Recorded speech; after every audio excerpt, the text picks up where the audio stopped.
Buenas tardes, queridos televidentes, bienvenidos a esta emisión de noticias. Soy Alejandra Mena y al lado de Axel Cardona les presentaremos a ustedes lo más relevante suscitado durante el día. Bienvenido, Axel. ¿Qué tal, Alejandra? Desde luego iniciamos con nuestros titulares.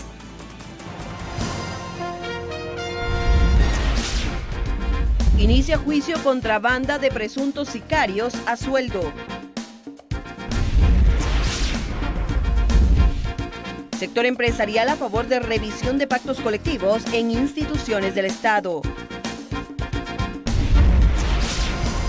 Ejecutivo analiza acciones de trabajo conjunto con El Salvador y Honduras para contrarrestar plaga de gorgojo.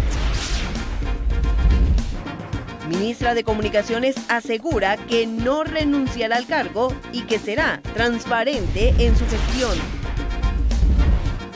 Capturan en zona 14 a mujer sindicada de fingir el secuestro de su hijo. En internacionales, Tribunal Supremo de Justicia de Estados Unidos acepta revisar legalidad de las medidas ejecutivas migratorias de Barack Obama. Bien, iniciamos de lleno con la información. Síganos a través de la red virtual, por supuesto, a través de www.chapintv.com y verlos completamente en vivo será una realidad. Y bueno, controles de protección fronteriza han sido ordenados, por supuesto, por el Ejecutivo con el fin de evitar la propagación de la plaga del gorgojo, que se encuentra a 25 kilómetros de ingresar al país y que pudiera provocar daños en la siembra del frijol. Ante los daños provocados por el gorgojo de pino en los bosques de Honduras, el Ejecutivo ordenó establecer controles de protección fronteriza, pues la plaga se encuentra a 25 kilómetros de ingresar al país. El plan de atención incluye a la nación afectada, El Salvador y Guatemala. Ha llegado a tal extremo que cerca del 60% de los bosques de coníferas del vecino país han sido atacadas y está ya literalmente muerta toda esa población boscosa. Está a 25 kilómetros del territorio nacional, o por lo menos al 22 de diciembre estaba a 25 kilómetros de la frontera entre allá por el lado de Chiquimula y Zacapa, y nosotros lo vemos ya con alguna preocupación. Ayer, después de la reunión de ministros, tuvimos un grupo petit en donde estuvo presente Relaciones Exteriores, Ministerio de la Defensa, Ministerio de Ambiente y Recursos Naturales, Ministerio de Agricultura. También pedimos que estuviera presente CONAP y estuvimos viendo este tema. Se está investigando sobre la necesidad de tomar medidas preventivas en nuestra línea fronteriza.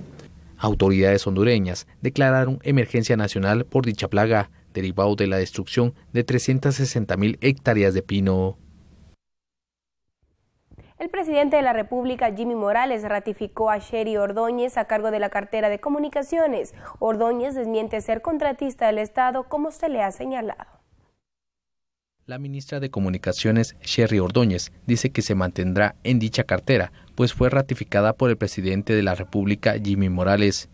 Ordóñez dice que no es contratista del Estado, pues dejó de serlo en 2014. Por ello, analiza emprender acciones legales contra encargados de Guatecompras por difamación. El señor presidente me ha dado su respaldo total y me ha dado la oportunidad de que sea yo quien aclare a la prensa estas situaciones que en muy alto porcentaje. Fui supervisora 2012, 2013 y 2014 y terminé mi relación laboral con este ministerio como contratista en octubre del 2014. Mis abogados iniciarán las acciones correspondientes porque para mis abogados podría haber una difamación. Guatecompras está subiendo una inhabilitación con una resolución que no he recibido y está metiendo en el portal información que no coincide con los contratos que sí he tenido.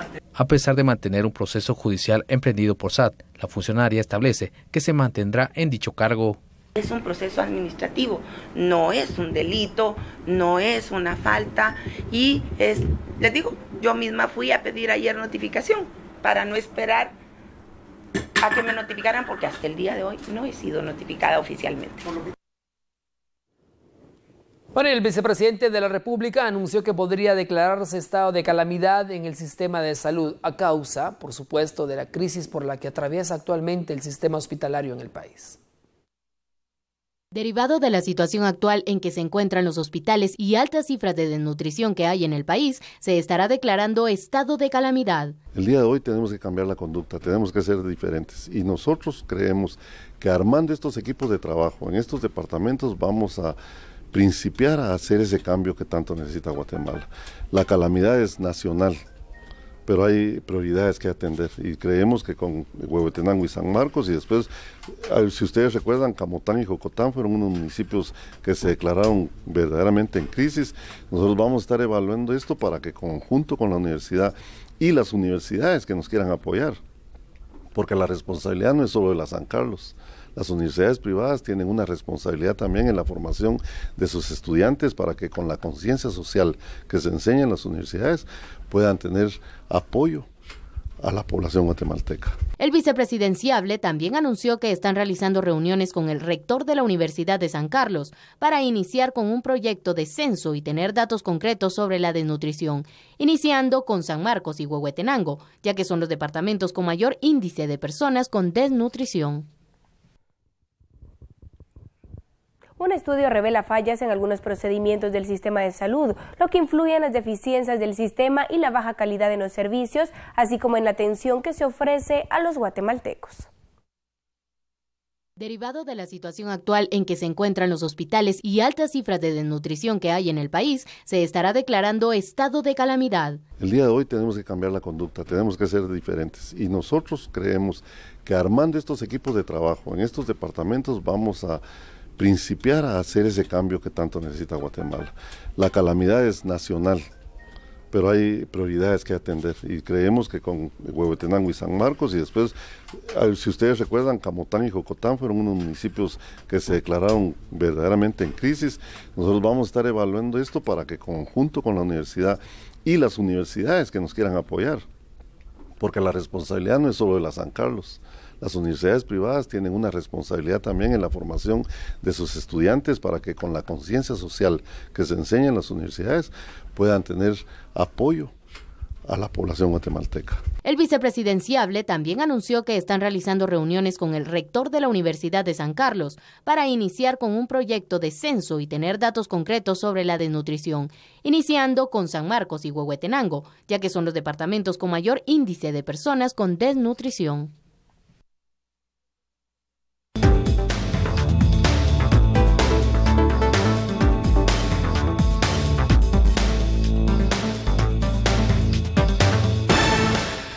Bueno, es momento de dar paso a la información internacional y es que en el departamento de Retaluleu, agentes de la Policía Nacional Civil capturaron a un uniformado luego que provocara un accidente de tránsito, ya que se encontraba en estado de ebriedad. El detenido conducía un vehículo robado, imagínense. Un elemento de la Policía Nacional Civil, identificado como Maynor Giovanni Guzmán, de 31 años, fue detenido cuando conducía su vehículo en estado de ebriedad. Este chocó contra un pick-up en la zona 4 de este departamento. Socorristas de bomberos voluntarios informaron que el piloto del pick-up resultó con golpes de consideración. Lo que pasa es que yo venía en mi vía y él venía ebrio, no sé de dónde salió, pero cuando lo vi yo me tiré a la orilla, pero ya no. Igual me pegó todavía. ¿Cuántos viajaban conmigo? 3. ¿Salieron ilesos o están heridos? Ilesos. ¿Ustedes son de Shela? De Shela, ajá. ¿Aquí vinieron a dejar a un muchacho? ¿Son comerciantes? No, el muchacho sí es comerciante, él lo veníamos a dejar. Según vecinos, minutos antes del percance, Guzmán había salido de una venta de licor donde permaneció por mucho tiempo con un grupo de sujetos con quienes discutió. El sindicado salió corriendo del negocio y se subió al vehículo placas particulares 960 FRB y por manejar ebrio a excesiva velocidad chocó contra el pick-up placas particulares 856 DLS. Esto no quedó allí, ya que las autoridades de la PNC establecieron que el vehículo que el elemento conducía tenía reporte de robo. Además agregaron que Guzmán labora en una comisaría de la ciudad capital, pero al momento de los hechos este se encontraba de descanso. Este fue remitido al juzgado correspondiente por los delitos de ebriedad y escándalo, hecho de tránsito y por conducir el vehículo con reporte de robo. Desde Retaluleu reportó Mario Tumín. Personal de la Dirección de Atención al Consumidor verificó precios en artículos escolares, esto en el departamento de Quiché, e invitan a la población a que denuncien los cobros excesivos. Delegados de la Dirección de Atención y Asistencia al Consumidor, DIACO, realizan verificación de precios y calidad de productos escolares en negocios de Santa Cruz del Quiché, con el propósito de evitar que se sobrevaloren, aprovechando la alta demanda por el inicio de clases.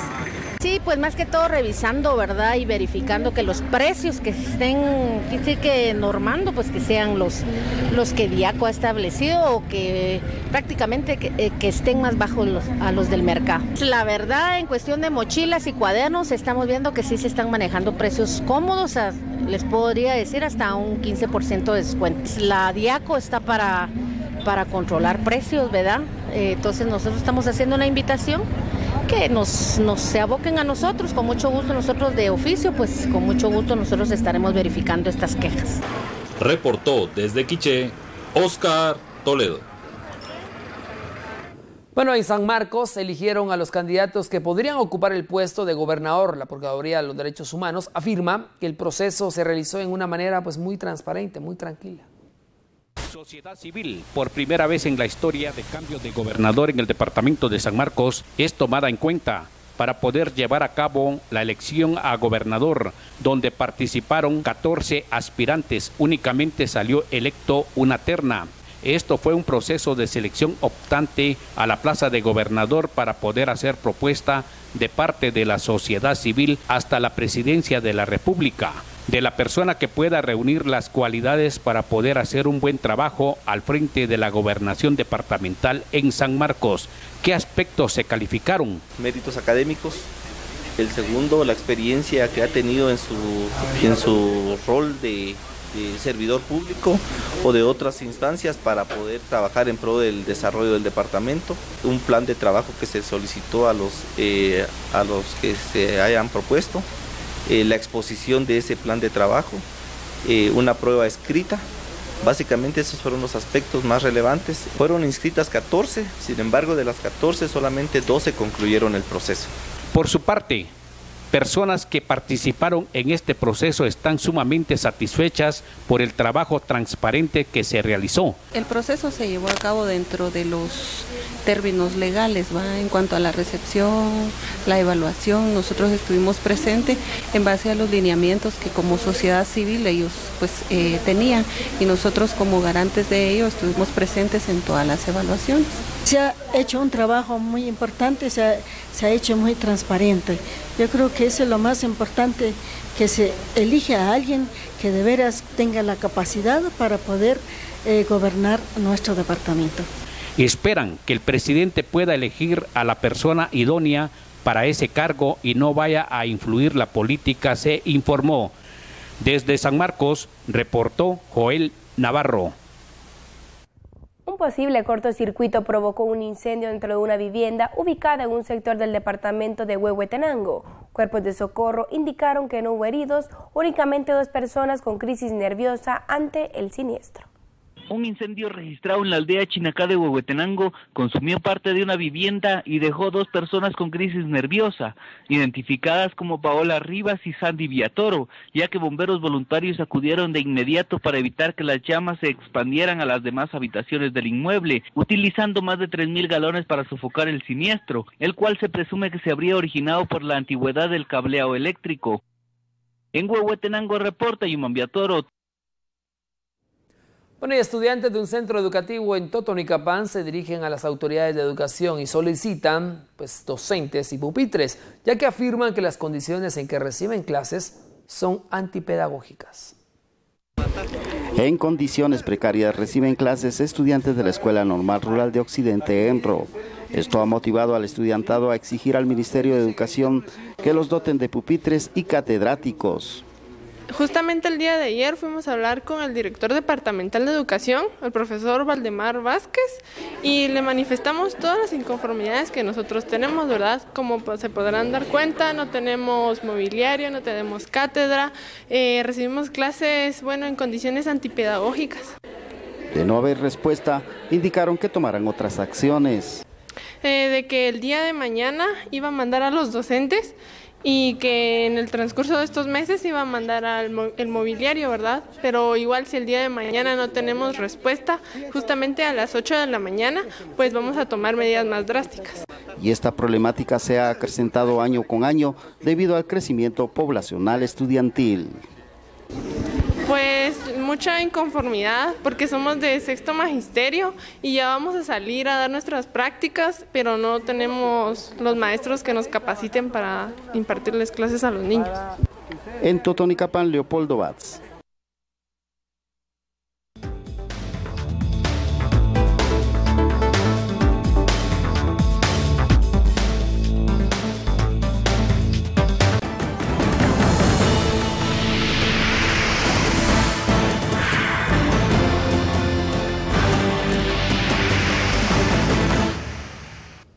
Estamos de vuelta con más información de interés nacional.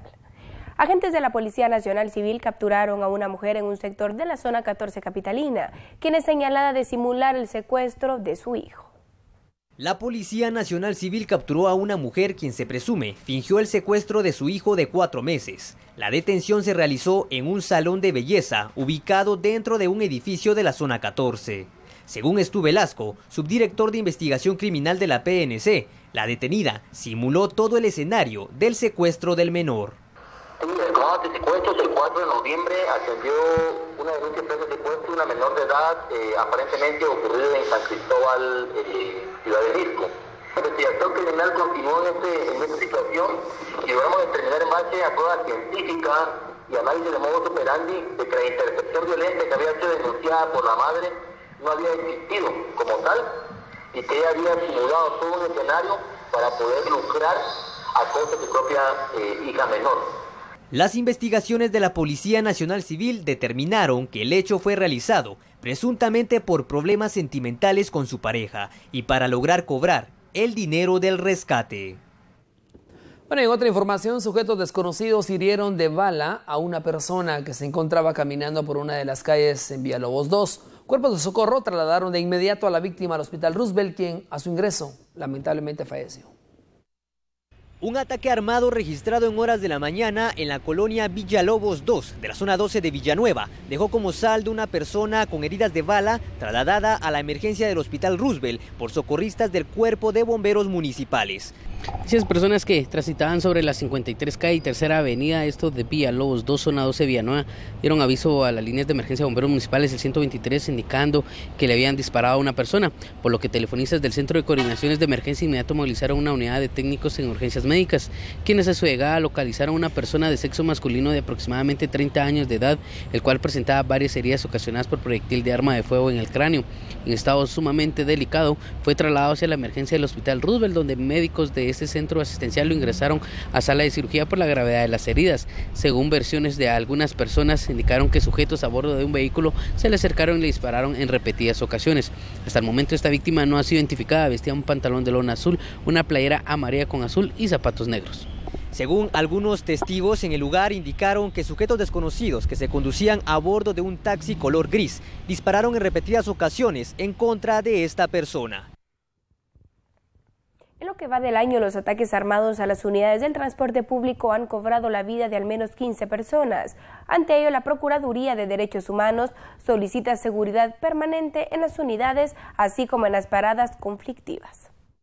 Por el impago del denominado bono escolar, que estructuras del crimen organizado requieren a empresarios y pilotos del transporte público, al menos 15 personas han sido asesinadas durante los primeros 15 días de 2016, según cifras de la Defensoría del Usuario del Transporte Público de la Procuraduría de los Derechos Humanos. Al flagelo de extorsión se tiene un repunte de ataques al transporte público, en donde ya 15 personas han perdido la vida en el transporte colectivo. De esa cuenta, 6 han sido pilotos de transporte urbano y exurbano, ayudantes 2, presuntos delincuentes abatidos a tiros 1, transportistas 1, taxistas 3 y pilotos de mototaxi al día de hoy 2. Edgar Guerra, a cargo de la citada Defensoría, dijo que al inicio de esta semana se logró observar mayor presencia de las fuerzas de seguridad, custodiando unidades de transporte, por lo que solicitan que estas acciones sean permanentes. Se ha hecho pues el hallazgo de que ahora, en estos días, en los últimos 3 días, ha habido mayor presencia de fuerzas combinadas, específicamente del Ejército de Policía Nacional Civil, en algunas paradas que son pues identificadas como peligrosas y también en algunas rutas de transporte que están siendo extorsionadas. Eso es pues una acción positiva que viene a fortalecer el Estado de Derecho, toda vez que hay una presencia de la autoridad que es un disuasivo importante y se ha dicho desde hace varios años por parte de la institución del Procurador de los Derechos Humanos en cuanto debe haber o debe multiplicarse no solamente la presencia en algunas paradas y abordajes a unidades de transporte de manera aleatoria, sino también patrullajes en calles y carreteras, que eso pues evita o es un disuasivo para la delincuencia. Guerra agregó que entre las rutas extraurbanas que más son asaltadas están las que se dirigen hacia el sur del país por la ruta al Pacífico. Número 1 en asaltos lo tiene la carretera al Pacífico, buses que se dirigen a Escuintla, Santa Rosa, Mazatenango, por ejemplo, y otros, el segundo lugar lo tiene buses que viajan hacia Occidente, principalmente hacia el Quiché, a Chimaltenango, Quetzaltenango, entre otras rutas, y el tercer lugar lo tiene la carretera al Atlántico, y el cuarto lugar, carretera hacia El Salvador, que esos son los 4 puntos principales de asaltos a unidades de transporte público. Bueno, contemplan la implementación de una tarjeta especial destinada a personas con discapacidad y adultos mayores para que tengan acceso a la gratuidad en el transporte colectivo. La Defensoría del Usuario del Transporte Público y la Empresa Municipal del Transporte gestionan institucionalizar la gratuidad del pasaje para personas de la tercera edad y con algún tipo de discapacidad. Para el efecto se implementaría una tarjeta especial con un sensor a distancia para registrar al usuario. Sin embargo, el fin de esta regulación es que los empresarios, pilotos y ayudantes respeten la disposición. Caso contrario, podrían ser sancionados. Se ha visto que hay un irrespeto verdaderamente, no se ha logrado dignificar el servicio de transporte público a nivel nacional, y a pesar de que existen leyes o legislación específica, por ejemplo el acuerdo 27-2010 del Consejo Municipal de la Ciudad de Guatemala, que garantiza el transporte gratuito o la gratuidad para personas con discapacidad, y también la ley decreto 80-96, que es la ley de protección a las personas de la tercera edad, que garantiza que el transporte no será cobrado, es un beneficio social hacia las personas mayores de 60 años. Estamos en un acercamiento ya con las autoridades de la Municipalidad de Guatemala y también hacer presión a donde corresponda, es decir, a las empresas como Transurbano y los buses rojos, para que se respeten estas disposiciones legales, que no es que tenga necesariamente un arreglo en cuanto a darles dinero o subsidio para poder exigir esa gratuidad. Esto es en la ley y ellos son prestadores particulares del servicio de transporte público, pero por ser público ellos tienen la obligación de acatar las leyes guatemaltecas.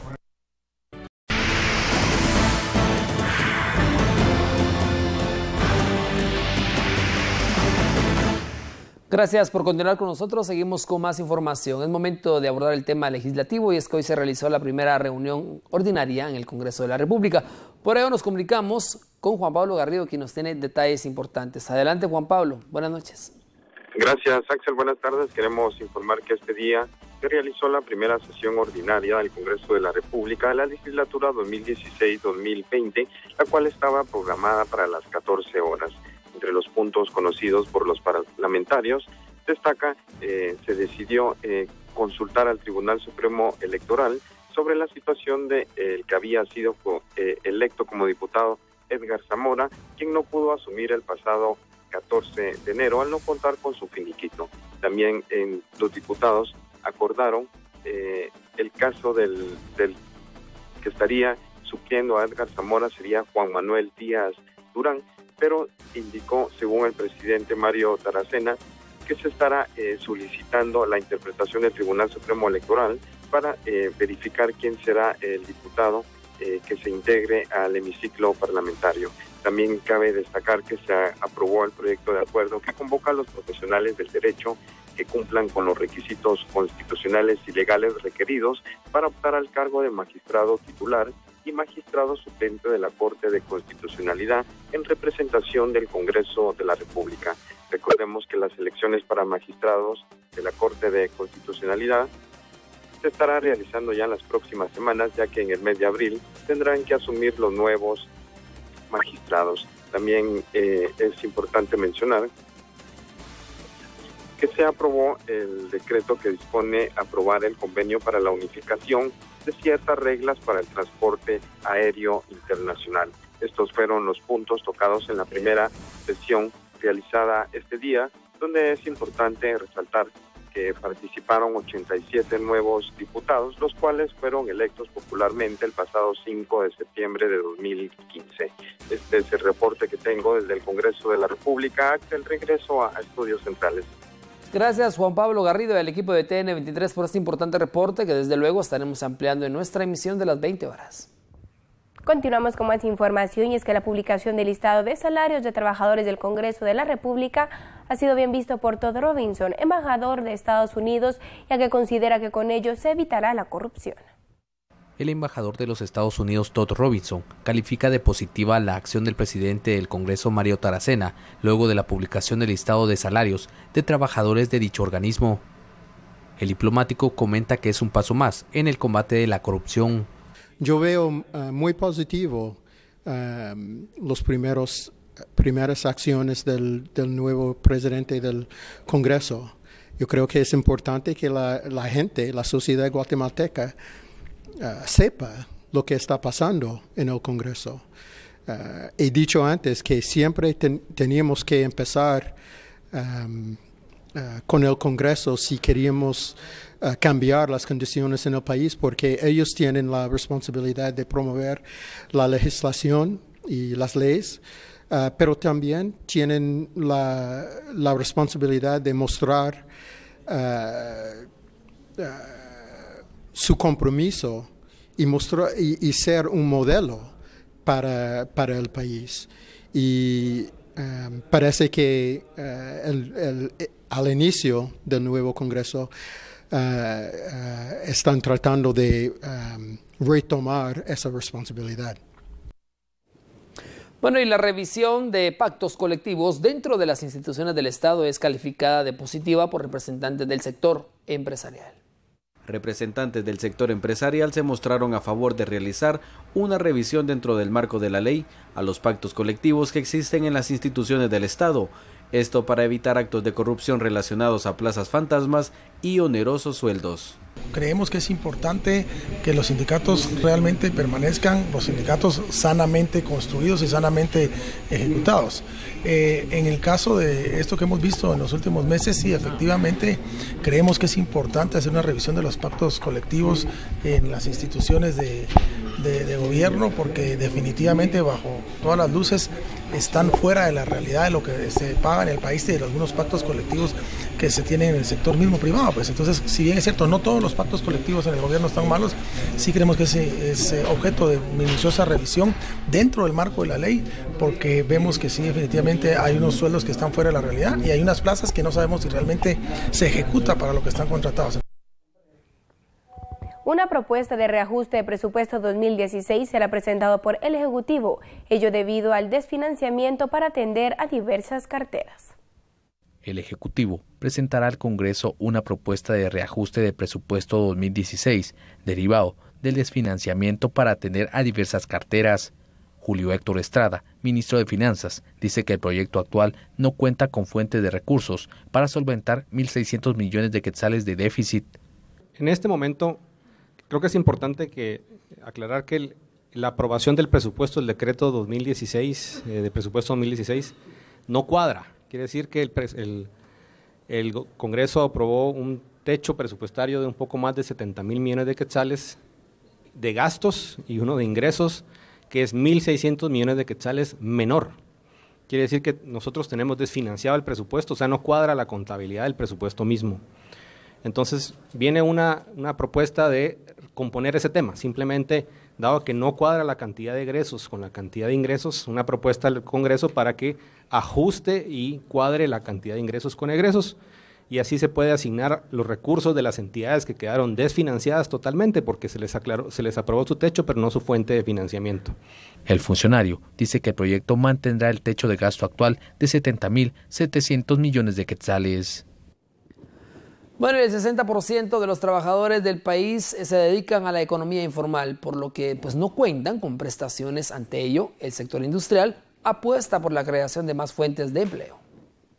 El director de la Cámara de Industria de Guatemala, Javier Cepeda, indicó que el 70% de los trabajadores en Guatemala poseen empleos informales, es decir, que no cuentan con prestaciones laborales. Más del 70% de los empleados son de empleo informal. O sea que 7 de cada 10 empleados en Guatemala pertenecen a la informalidad y por lo tanto no gozan de prestaciones, no gozan de acceso al seguro social y evidentemente viven en una situación de inestabilidad bastante grande. Y eso es la razón por la cual nosotros estamos proponiendo como sector industrial medidas y acciones distintas para poder dar oportunidades de generar más empleo formal en el país.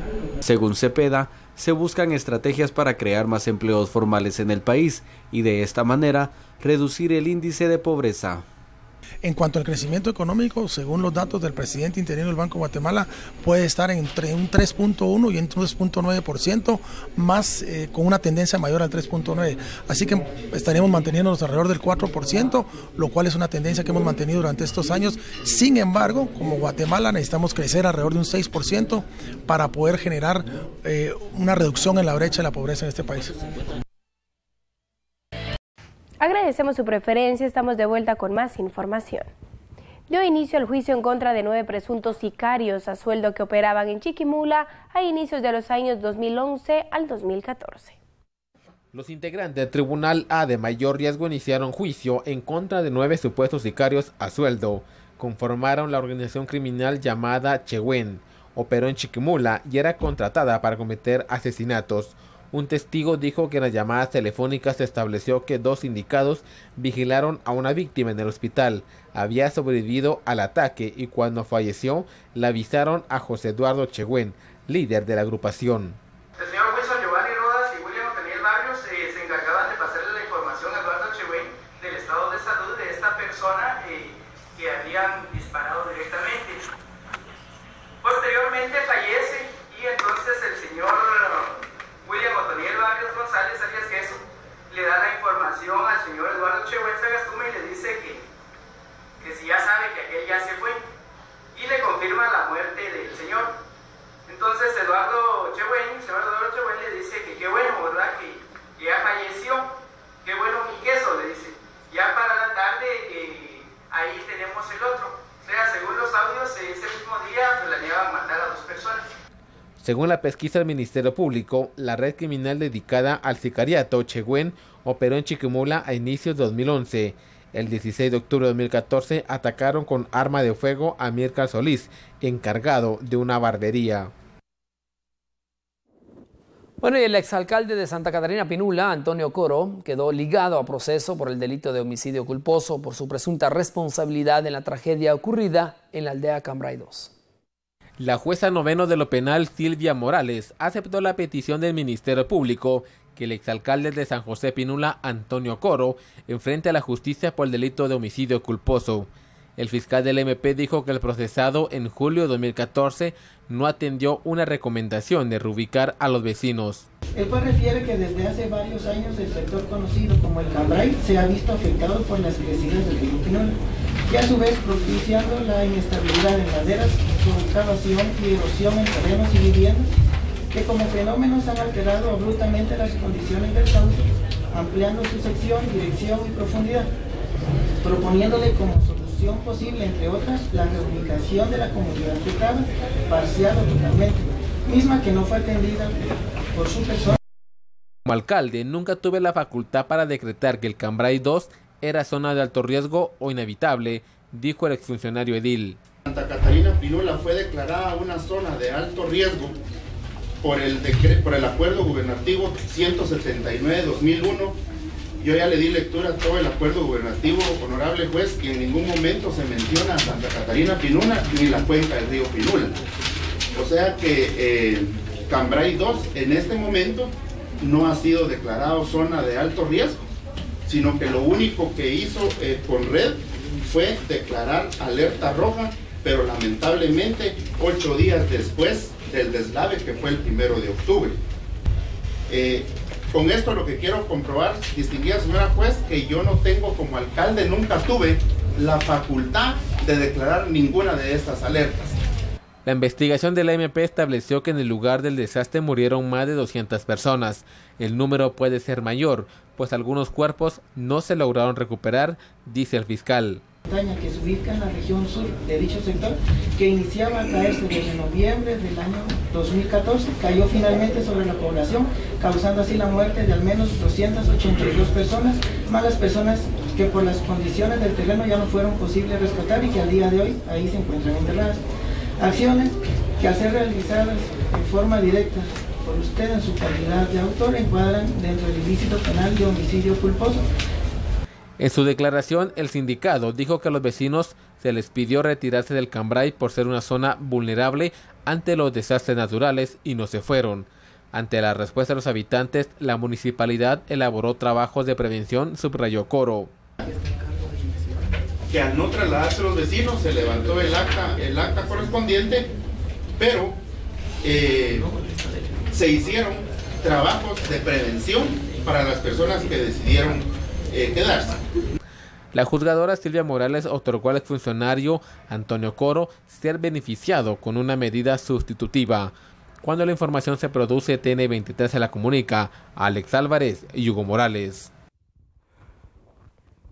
Como una apertura del sector justicia, califica la sociedad civil al caso que se sigue en contra de militares retirados, acusados de delitos de lesa humanidad. El trabajo de investigación del Ministerio Público, la Comisión Internacional contra la Impunidad en Guatemala, sumado al del organismo judicial, en el proceso que se lleva contra militares retirados por señalamientos de implicación en desapariciones forzadas, es visto con beneplácito por algunos sectores de la sociedad.